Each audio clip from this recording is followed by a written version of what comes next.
بسم اللہ الرحمن الرحیم یا ایہا الذین آمنوا کتب علیکم الصیام کما کتب علی الذین من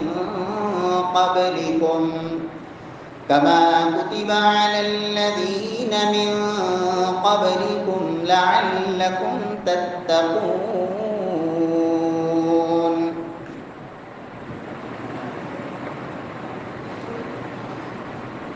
یا ایہا الذین آمنوا، اے ایمان والو، کتب علیکم الصیام کما کتب علی الذین من قبلکم، تم پر روزے فرض کر دیے گئے ہیں جس طرح تم سے پہلے لوگوں پر فرض کیے گئے، لعلکم تتقون، تاکہ تم متقی اور پرہیزگار بن جاؤ، اللہ سے ڈرنے والے بن جاؤ۔ معزز سامعین کرام، محترم بھائیوں، بزرگوں، دوستوں، معززات ماؤں اور بہنوں،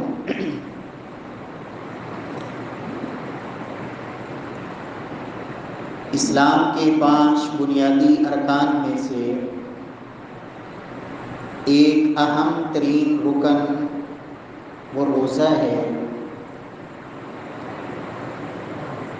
رسول اللہ صلی اللہ علیہ وسلم جب ہجرت کر کے مدینہ طیبہ تشریف لائے تو ہجرت کے دوسرے سال اللہ سبحانہ و تعالیٰ کی طرف سے رمضان کے روزے مسلمانوں پر فرض کیے گئے۔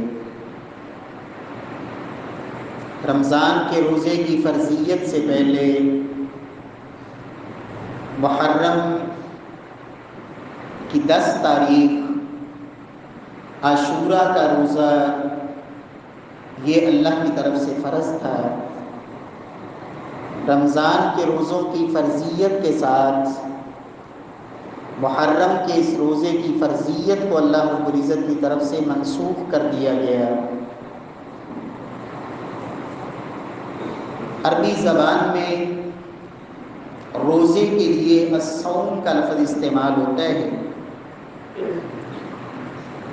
جس کا معنی ہوتا ہے رک جانا، پاس رہنا، ٹھہر جانا، چھوڑ دینا، خاموش ہو جانا۔ عربی زبان میں اس لفظ کے یہ سارے معنی استعمال ہوتے ہیں، جبکہ شرعی طور پر الصوم اسے کہتے ہیں کہ طلوع فجر سے لے کر غروب شمس تک انسان کھانا پینا اور اپنی جنسی خواہشات سے رک جائے، نیت کے ساتھ انسان کھانا پینا بھی چھوڑے، اپنی خواہشات نفس سے بھی باز رہے، لیکن ان ساری چیزوں کے ساتھ نیت موجود ہو، تو اسے عربی میں الصوم کہا جاتا ہے۔ امام ابن قیم رحمۃ اللہ علیہ روزے کے 3 مراتب ذکر کرتے ہیں۔ وہ فرماتے ہیں کہ ایک روزہ ہوتا ہے جو عام لوگوں کا روزہ ہے، اور ایک خاص قسم کے لوگوں کا روزہ ہوتا ہے، اور تیسری قسم وہ خاص الخاص قسم کے لوگوں کا روزہ ہوا کرتا ہے۔ پہلی قسم کے لوگوں کا روزہ کیا ہے؟ کف البطن والفرج عن قضاء الشہوات،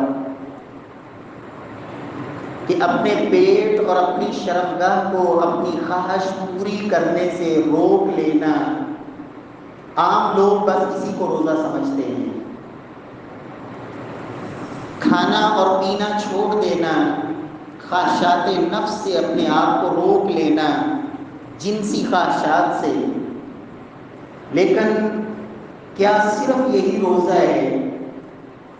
رسول اکرم صلی اللہ علیہ وسلم نے فرمایا تھا، کم من صائم لیس له من صیامہ الا الجوع، اور دوسری روایت کے الفاظ رب صائم لیس له من صیامه الا الجوع، کہ اللہ کے رسول صلی اللہ علیہ وسلم فرماتے ہیں کتنے ایسے روزے دار ہوتے ہیں کہ جن کو روزے سے صرف اور صرف بھوک نصیب ہوتی ہے اور کچھ نصیب نہیں ہوتا ہے۔ روزہ رکھا لیکن شام کو صرف اور صرف بھوک جو ہے وہی ان کے مقدر میں آئی، اللہ کی طرف سے جو انعامات ملنے تھے ان سے معلوم رہے۔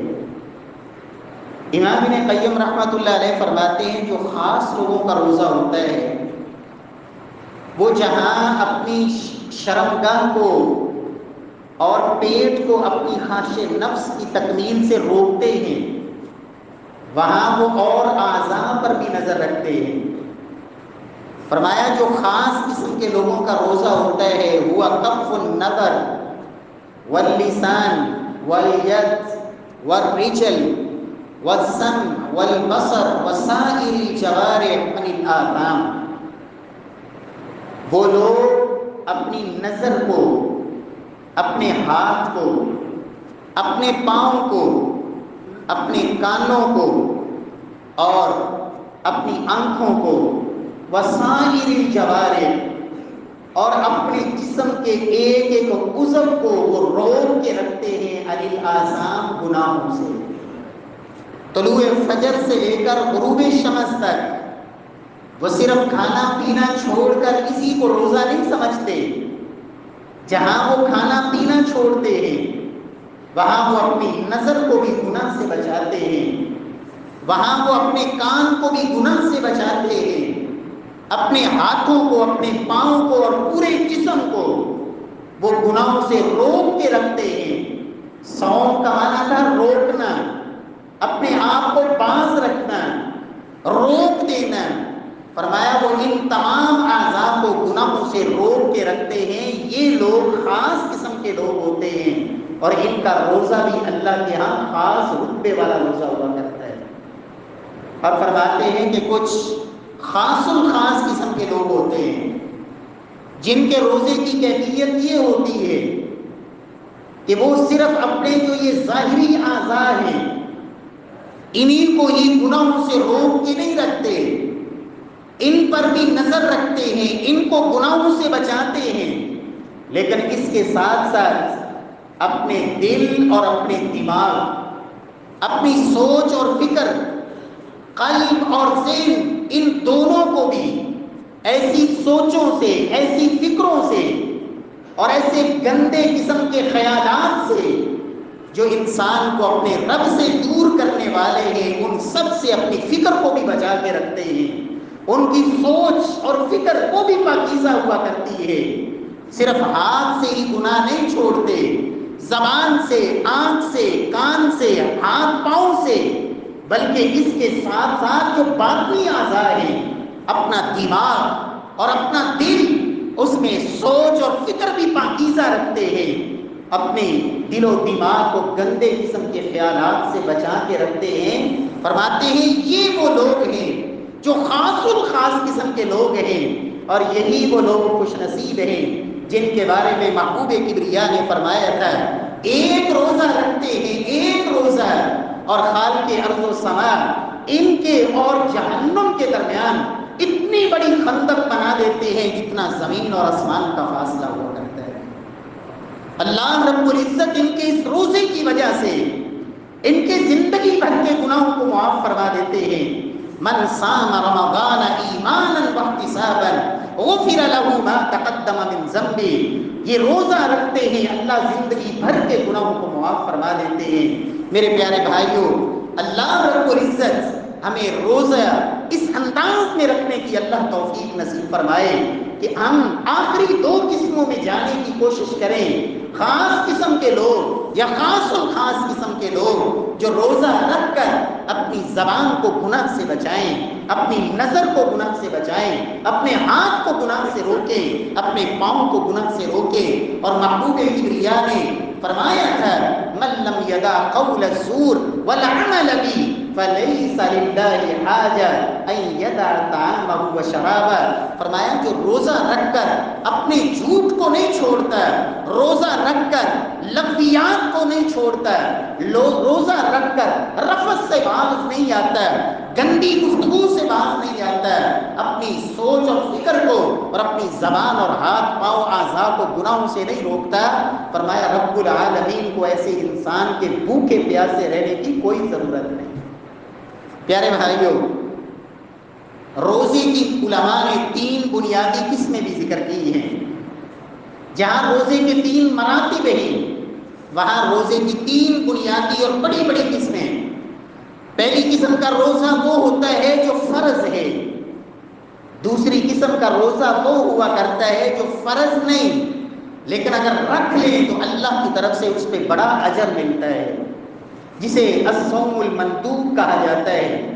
اور تیسری قسم کا روزہ ہے الصوم الحرام، حرام روزہ، جو روزہ رکھنا حرام ہے، ناجائز ہے، وہ روزہ رکھیں گے تو گنہگار ہوں گے۔ پیارے بھائیوں، جو الصوم الواجب، فرضی روزہ، اس کی آگے مختلف انواع ہیں، جن میں سب سے پہلی قسم رمضان کا روزہ، یہ فرض ہے۔ من شہد منکم الشہر فلیصم، اللہ کا آرڈر، میرے رب کا حکم، من شہد منکم الشہر، لوگوں جو بھی مسلمان ہے، کلمہ پڑھتا ہے، مسافر نہیں، بیمار نہیں، مقیم ہے، تندرست ہے، فرمایا فمن شہد منکم الشہر فلیصم، یہ اس اللہ کا آرڈر ہے جس نے تجھے عدم سے وجود بخشا ہے، جس رب نے تجھے پیدا کیا، جس اللہ نے تجھے جوان کیا، صحت دی، تندرستی دی، آزادی دی، رب نے نعمتیں دی، یہ توانا اور صحت مند تندرست جسم عطا کیا، اس رب کا یہ حکم ہے فمن شہد منکم الشہر فلیصم، جو اس مہینے کو پالے اس پر روزہ رکھنا فرض ہے۔ میں نے انٹرویو پڑھا ایک شخص کا، جو پاکستان کا رہنے والا تو نہیں تھا، کسی دوسرے ملک میں، اور وہاں مسلمان، اور واقعی اسلام کی قدر انہیں ہوتی ہے جن کو یہ مشقتوں اور مصیبتوں کے بعد ملا ہو، جو جدی پشتی مسلمانوں کے گھر میں پیدا ہو گئے، ماں باپ نے نام رکھ دیا مسلمانوں والا، بتا دیا ہم مسلمان ہیں اور بس کافی ہے، ان کو کیا قدر کہ اسلام کتنا قیمتی ہے، اس اسلام کے لیے ان صحابہ کرام نے کتنی بڑی بڑی قربانیاں دی، اس اسلام کو پانے کے لیے انہوں نے کیا کچھ اللہ کی راہ میں قربان نہ کیا۔ پیارے بھائیوں، اس سے سوال ہوا رمضان کے مہینے میں کہ کیا آپ آج روزے سے ہیں؟ ایک مشہور انسان، کسی شعبے سے تعلق رکھنے والا کھلاڑی قسم کا آدمی، سوال ہوا روزے کے بارے میں کہ کیا آپ روزے سے ہیں؟ سارا دن آپ نے دھوپ میں یہ گیم کی ہے، کیا آپ روزے سے ہیں؟ تو اس نے آگے سے جو جواب دیا انتہائی قیمتی، اس نے کہا آپ کو یہ جرأت کیسے ہوئی مجھ سے یہ سوال کریں؟ آپ مجھ سے یہ سوال کریں کہ کیا میں مسلمان ہوں؟ اگر میں مسلمان ہوں تو میں روزے سے ہوں، اور اگر میں مسلمان نہیں ہوں تو میں پھر روزہ چھوڑ سکتا ہوں۔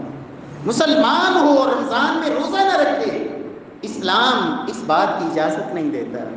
ہاں، بیمار ہے، عذر ہے، مسافر ہے، وہ اللہ نے آسانی رکھی ہے، بیمار ہے تو بعد میں رکھ لے جب اللہ صحت دے، تندرستی دے، یا مسافر ہے اللہ نے آسانی رکھی ہے، مشقت ہے تو بعد میں رکھ لے، لیکن عذر بھی کوئی نہیں اور پھر روزہ نہ رکھنا، مسلمان ہو کر روزہ نہ رکھے، یہ تصور نہیں ہے اسلام میں۔ اور آپ پوری صحابہ کرام کی تاریخ پڑھیں، اسلامی تاریخ کو پڑھیں، یہ تو آج ہمارے یہاں یہ سوچ بن گئی کہ چلو بھائی روزہ بھی رکھ لیں تو اچھی بات ہے، نہ بھی رکھیں تو کام چل جائے گا، ہم پکے کے پکے مسلمان۔ اور یاد رکھیں، اللہ رب العزت نے جنت ایمان والوں کو دینی ہے، لا يدخل الجنت الا مؤمن، اللہ کی جنت میں صرف مومن جائیں گے۔ اور ایمان کیسے بنتا ہے؟ 11 بنیادی چیزیں ملیں تو رائی کے دانے کے برابر ایمان بنتا ہے، پھر انسان اس پہ استقامت کرے، اس پہ لگا رہے، محنت کرے، اور ایمان کی دیگر شاخوں کو اختیار کرے تو پھر ایمان بڑھتا جاتا ہے، ایمان میں اضافہ ہوتا چلا جاتا ہے۔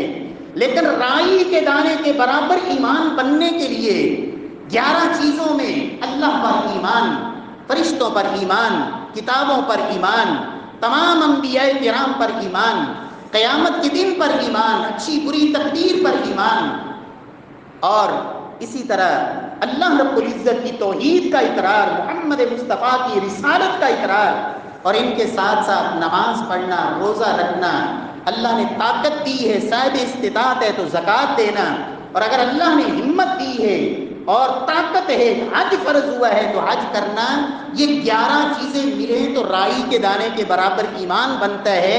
پھر اس پہ انسان مداومت اختیار کرے، استقامت اختیار کرے، اس پہ ڈٹا رہے، زندگی اس پہ نبھائے، وہ ایمان بڑھتا رہتا ہے، اس میں اضافہ ہوتا ہے۔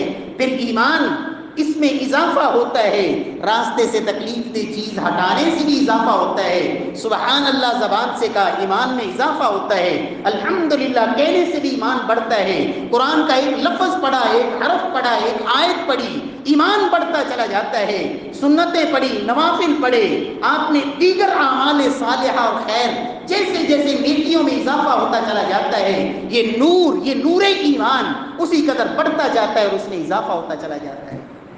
اور اگر انسان گناہوں کی طرف جائے، کلمہ پڑھا تھا لیکن پھر زنا کر رہا ہے، قتل کر دیا، چوری کی، ڈکیتی کی، بڑے بڑے جرم، سود اور بڑے بڑے جرائم کی طرف، کبیرہ گناہوں کی طرف جاتا ہے، تو پھر ایمان انسان کا کم ہوتا چلا جاتا ہے۔ یہ گناہوں سے ایمان میں کمی ہوتی ہے، حتیٰ کہ بعض گناہ اتنے خطرناک کہ اللہ کے رسول فرماتے ہیں جب بندہ گناہ کر رہا ہوتا ہے تو ایمان اس سے نکل چکا ہوتا ہے، اگر اسی حالت میں موت آ گئی تو گویا کہ ایمان سے خالی گیا۔ ایمان اس کے سر پہ ایسے ہوتا ہے اس گناہ کی کیفیت میں کہ جس طرح ایک سائباں اس کے سر کے اوپر کوئی چیز سایہ کی ہوتی ہے، جب تک وہ گناہ میں مبتلا رہتا ہے ایمان اس سے نکل چکا ہوتا ہے۔ رب العالمین ہمیں گناہوں کی زندگی کو چھوڑ کر اللہ نیکیوں کی طرف آنے کی توفیق نصیب فرمائے۔ تو پیارے بھائیوں، روزہ، رمضان کا روزہ یہ فرضی روزہ ہے۔ اسی طرح دوسری اس کی فرض روزے کی قسم کہ جو کفارات کے روزے ہوتے ہیں، ایک شخص نے قسم اٹھا کے یا اپنی بیوی کو مانگ کے دیا، زہار جسے کہتے ہیں، زہار کر لیا، اور اگر وہ روزوں کی شکل میں وہ کفارہ ادا کرنا ہے تو یہ روزے پہ رکھنا اس کے اوپر کفارے کے فرض ہوتے ہیں۔ اسی طرح قسم کا کفارہ، قتل خطا کا کفارہ، تو اسی طرح حج کے اندر اگر قربانی نہیں کر سکتا اس قسم میں جس میں قربانی فرض ہوتی ہے تو وہاں بھی پھر روزے رکھنے ہوتے ہیں اس قربانی کے عوض میں۔ تو یہ فرض قسم کے روزے ہیں۔ اسی طرح اگر انسان نظر مان لے، نظر مان لے کہ میرا یہ کام ہو گیا تو میں یہ روزہ رکھوں گا، تو نظر کو پورا کرنا یہ بھی پھر اللہ کی طرف سے فرض ہوتا ہے۔ اگرچہ اللہ کے رسول صلی اللہ علیہ وسلم نے نظر کی مدد ہی بیان فرمائی، فرمایا یہ نظر کے ذریعے تو اللہ بخیل سے نیکی کرواتے ہیں، جو ویسے نہیں کرتا تو اپنا کوئی کام سے اس کو مشروط کرتا ہے، میرا یہ کام ہو گیا تو میں یہ نیکی کروں گا، تو رب العالمین اس سے اس بخیل سے صدقہ بھی نکلواتے ہیں اس نظر کو پورا کر کے۔ لیکن اگر کوئی نظر مان لے تو پھر اسے پورا کرنا ضروری ہوتا ہے جب نیکی کی نظر ہو۔ روزہ رکھا ہے اور روزے کی نظر مانی ہے تو یہ بھی روزہ فرض ہوتا ہے۔ دوسری قسم مندوب روزے، مستحب روزے، جو رکھیں تو اجر ہے، نہ رکھیں تو گناہ نہیں۔ لیکن محمد مصطفیٰ صلی اللہ علیہ وسلم وہ پیغمبر، اللہ اکبر، جن کو اللہ نے یہ شانیں دی، انا سید ولد آدم یوم القیامت ولا فخر، پوری جناب آدم کی اولاد کے سردار، تمام نبیوں کے امام جناب محمد مصطفیٰ صلی اللہ علیہ وسلم، لیکن آپ نے نفلی روزے رکھے، امت کو ترغیب دلائی، لوگوں تاکہ اللہ سے اجر پاؤ، اس لیے کہ روزہ ایسی عبادت ہے کہ خالق ارض و سما نے جس کا اجر دنیا میں بتایا ہی نہیں۔ فرمایا الصوم لی وانا اجزی بہ، روزہ میرے لیے، اس کا اجر بھی میں ہی دوں گا، دنیا کا عدد اسے گن ہی نہیں سکتا، دنیا کا کوئی عدد، کوئی پیمانہ، کوئی لکھنے میں اس کا اجر آ ہی نہیں سکتا، میں جانتا ہوں اس کا اجر کتنا دینا ہے۔ الصوم لی وانا اجزی بہ، اللہ اکبر۔ تو روزے کے حوالے سے رسول اللہ صلی اللہ علیہ وسلم نے جو نفلی روزوں کی اقسام بیان کی، رمضان کے بعد شوال کے 6 روزے، اتنی عظمت، فرمایا جو رمضان کے روزوں کے بعد شوال کے 6 روزے رکھ لے، رب العالمین اس کو زندگی بھر کے روزوں کا اجر و ثواب عطا فرماتا ہے۔ اسی طرح نفلی روزوں میں ایام 20 کے روزے، رسول خدا جناب محمد مصطفیٰ صلی اللہ علیہ وسلم ہر مہینے میں ایام 20 کے آپ 3 روزے رکھتے، جن راتوں میں چاندنی خوب ہوتی ہے، روشنی والی 3 راتیں 13، 14 اور 15 تاریخ، چاند کی 13، 14 اور 15 تاریخ ایام 20، ہر مہینے میں یہ 3 روزے اللہ کے رسول صلی اللہ علیہ وسلم کے روزے رکھتے، آپ کی امت کو اس کی ترغیب بھی دے رہے ہیں۔ اسی طرح عشرہ ذی الحجہ کے مہینے کے 9 دن، کیونکہ 10واں دن تو عید کا دن ہوتا ہے، تو ان میں روزے رکھنا ہے۔ فرمایا ان دنوں میں کیا گیا کوئی بھی نیک عمل پورے سال کے کسی بھی دن کے نیک عمل سے زیادہ اجر والا ہے۔ رسول اللہ صلی اللہ علیہ وسلم نے جو نفلی روزے آپ نے جن کے بارے میں بتایا، اسی طرح محرم کے روزے، فرمایا افضل الصیام بعد رمضان شہر اللہ المحرم، محرم کے اندر نفلی روزہ انتہائی فضیلت والا، اور بالخصوص 10 محرم کا روزہ، یہ بھی نفلی روزہ ہے، ایک روزے سے رب العالمین 1 سال کے گناہ معاف فرما دیتے ہیں۔ نفلی روزوں میں عرفہ کے دن کا روزہ ہے، ایک دن سے رب العالمین 2 سال کے گناہ معاف فرما دیتے ہیں۔ رسول اللہ صلی اللہ علیہ وسلم اسی طرح ہر سوموار اور ہر جمعرات کا روزہ رکھتے ہیں۔ میرے پیارے بھائیوں، میں اس لیے آپ کو بتا رہا ہوں کہ ہمیں رمضان کا مہینہ آتی بہت سارے لوگوں کو سر درد شروع ہو جاتے ہیں کہ آپ روزے رکھنے پڑیں گے، کیا ہوگا؟ جناب محمد مصطفیٰ صلی اللہ علیہ وسلم کا معمول دیکھیں، ہر مہینے میں آپ صلی اللہ علیہ وسلم ایام 20 کے روزے، ہر سوموار اور ہر جمعرات کو آپ روزہ رکھتے۔ پوچھا گیا یا رسول اللہ صلی اللہ علیہ وسلم آپ روزہ کیوں رکھتے ہیں؟ فرمایا یہ وہ 2 دن ہیں، سوموار کا دن اور جمعرات کا دن، جب اللہ کے ہاں عمل پیش ہوتے ہیں، میں چاہتا ہوں کہ جب میرا عمل اللہ کی بارگاہ میں پہنچے تو میں روزے سے، یہ اللہ کے رسول صلی اللہ علیہ وسلم کا معمول مبارک۔ اور آپ نے اس کی ایک وجہ یہ بھی بیان فرمائی، فرمایا سوموار کے دن اللہ رب العزت نے مجھے پیدا فرمایا ہے، لہٰذا میں اس وجہ سے سوموار کے دن کا روزہ رکھتا ہوں۔ لوگ کہتے ہیں کہ جو سال کے بعد عید میلاد نہ منائے وہ گستاخ، ہم کہتے ہیں اب آپ ہر سوموار کو منائیں، سال بعد کیوں؟ یہ کوئی محبت ہے؟ جس سے محبت ہوتی ہے بس وہ محبت سال کے بعد اظہار ہوتا ہے۔ محبت تو ہر وقت ہونی چاہیے، ہر لمحے ہونی چاہیے، ہر دن ہونی چاہیے۔ جناب رسول اللہ صلی اللہ علیہ وسلم سے اگر واقعی محبت ہے تو پھر رکھیں سوموار کا روزہ۔ اللہ کے رسول نے فرمایا اللہ نے مجھے پیدا کیا، میں روزہ رکھتا ہوں اس دن، یہ تو ہے آپ سے محبت، رب العالمین توفیق بخشے۔ پیارے بھائیوں، اسی طرح نفلی روزوں میں افضل ترین روزہ، افضل ترین روزہ، اور یہ صحابی کی طرف جناب عبداللہ بن عمر رضی اللہ تعالی عنہ کثرت سے روزے رکھتے ہیں، کثرت سے نفلی روزے، رات کو تہجد، قیام اور سارا دن روزہ۔ شادی ہوئی، کچھ ایام گزرے تو والد اللہ کے نبی کے پاس بیٹے کی شکایت لے کے آئے، یا رسول اللہ صلی اللہ علیہ وسلم یہ عبداللہ کی شادی کی ہے، آپ اسے سمجھائیں، یہ سارا دن روزے سے ہوتا ہے، ساری رات تہجد میں کھڑا رہتا ہے، قیام میں کھڑا رہتا ہے۔ نبی کائنات صلی اللہ علیہ وسلم نے فرمایا عبداللہ تمہارے جسم کا بھی تمہارے اوپر حق ہے، تمہاری بیوی کا بھی حق ہے، تمہارے مہمان کا بھی حق ہے، تمہاری آنکھوں کا بھی حق ہے، ہر حق والے کو اس کا حق دو۔ تو یا رسول اللہ صلی اللہ علیہ وسلم نے کیا کرو؟ فرمایا ہر مہینے میں 3 روزے رکھ لیا کرو، اللہ نے ایک نیکی کا بدلہ 10 گنا رکھا ہے، تم 3 روزے رکھو گے اللہ پورے مہینے کے روزوں کا ثواب نصیب فرمائے۔ یا رسول اللہ میں تو زیادہ طاقت رکھتا ہوں، میں تو اس سے زیادہ روزے رکھنا چاہتا ہوں۔ فرمایا پھر ایسے کرو کہ 2 دن روزہ نہ رکھا کرو، 1 دن رکھ لیا کرو، مہینے میں 10 روزے ہو جائیں گے۔ فرمایا نہیں یا رسول اللہ مجھے اور اجازت دے، میں اس سے زیادہ روزوں کی طاقت رکھتا ہوں، زیادہ روزے رکھنا چاہتا ہوں۔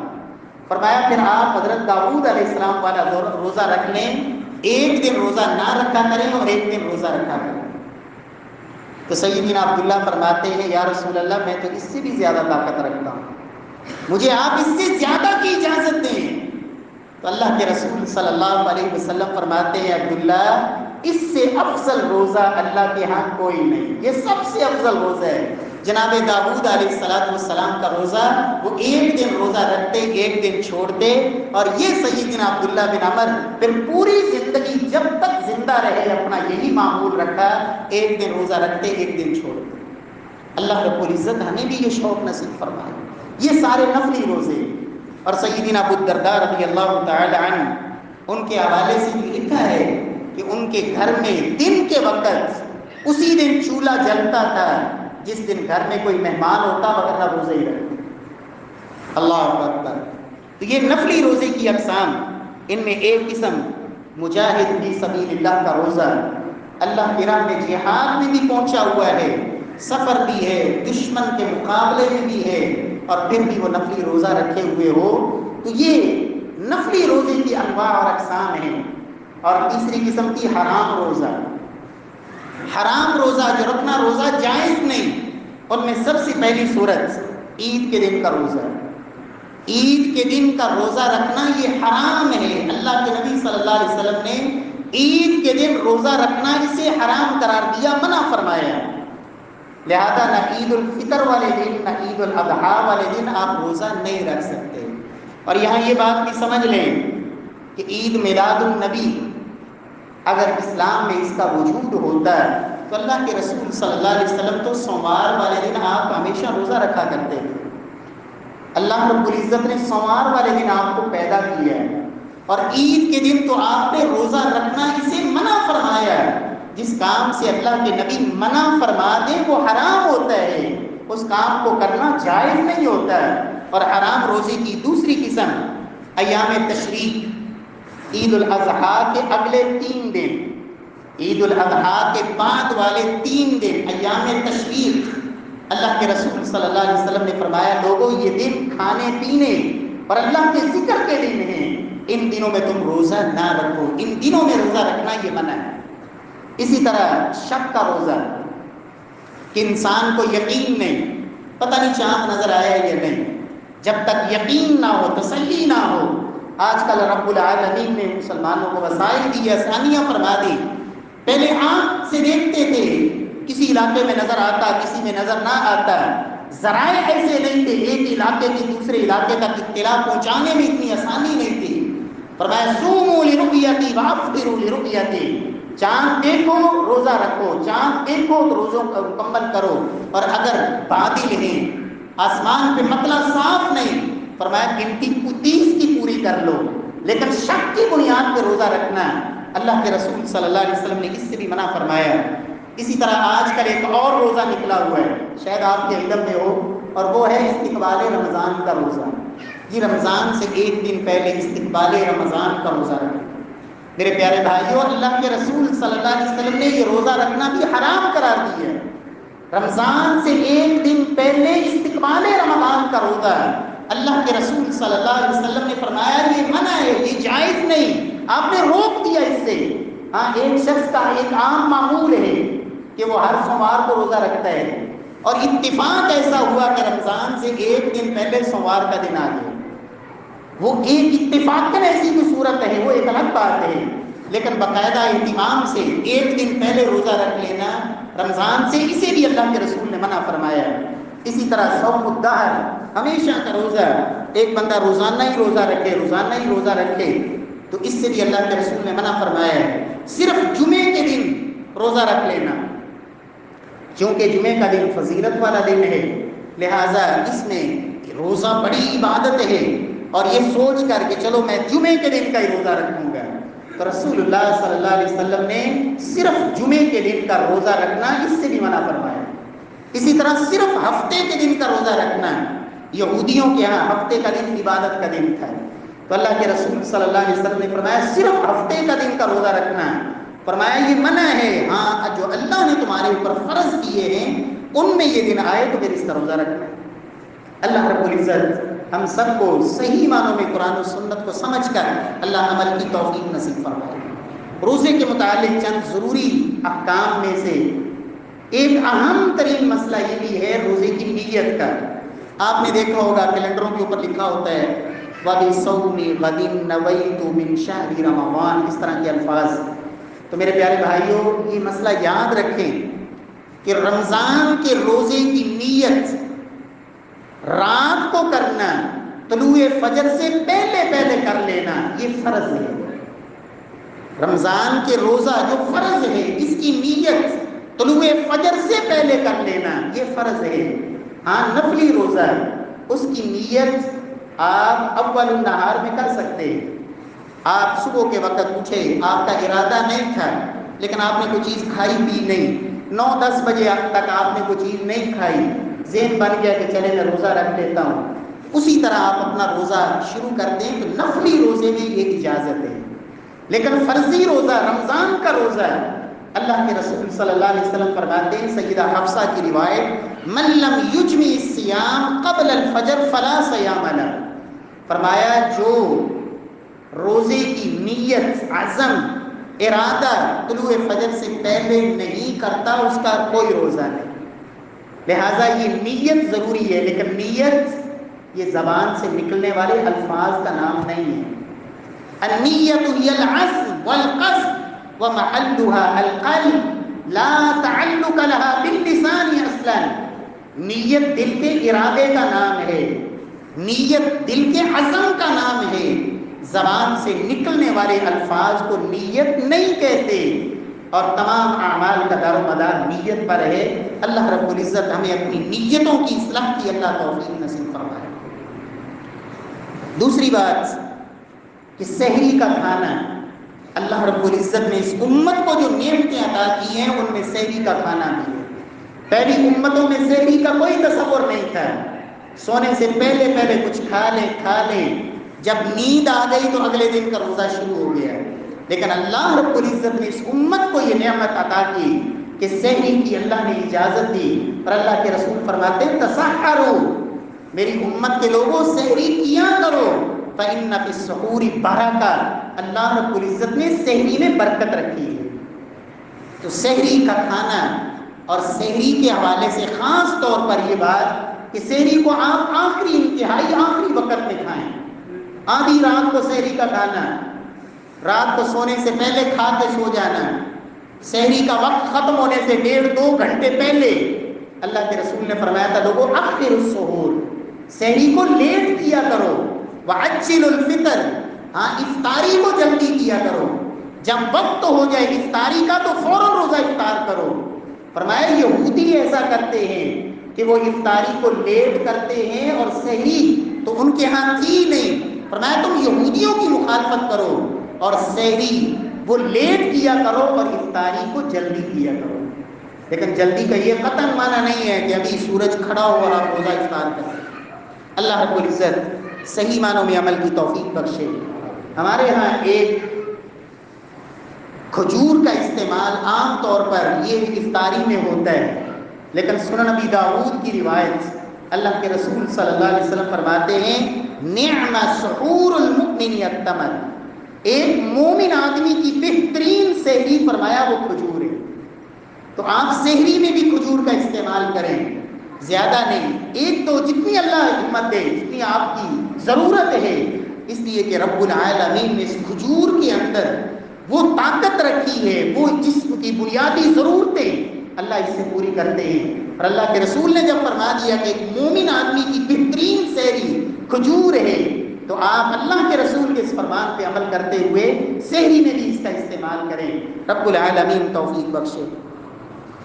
روزے کے حوالے سے روزہ افطار کروانا، رمضان کے اندر جہاں آپ اپنے لیے بہت سارے انواع و اقسام کا اہتمام کرتے ہیں، وہاں یہ سوچ بھی بنائیں کہ ہم نے روزے افطار کروانا ہے، لوگوں کے لیے انتظام کرنا ہے سحری کا، افطاری کا، جو اللہ آپ کو طاقت دے اور جتنی اللہ ہمت دے۔